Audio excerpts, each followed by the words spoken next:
Alright, today we're going to install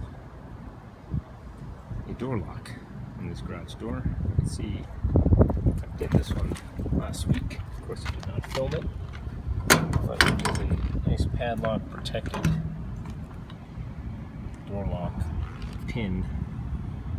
Goes in about an inch and a half. And this is all stud, so that's pretty damn strong. It is only as strong as your door, so this is a thin metal door, but I did put a plate on the back of it. The other lock is these twist locks, which are very easy to break into. But here's the lock. I've seen these on eBay and whatnot, but nobody has ever shown how to install them. Really quite easy. There's just two carriage bolts.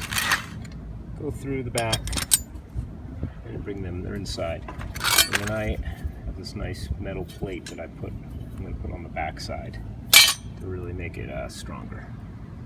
And so far so good, this door's been good. It's been up about a couple weeks. Here's a view from the inside. Just went right here at the pretty strongest point of the door.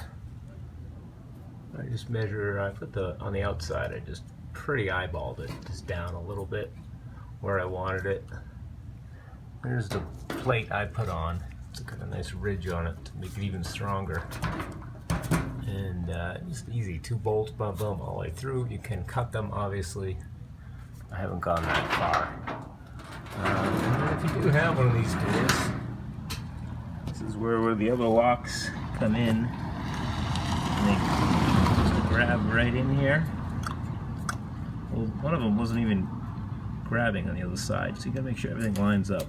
These are quite flimsy, so I'm even gonna put some wood in here to keep this whole track in line. I mean, if anybody wanted to break in, they could easily bend all this shit, but it would be a bit noisy. That's about the gist of it there. Here it is closing. That's it. There's a nice hole there. I'm gonna put a slot at my door, so I put it out obviously to get it to line up.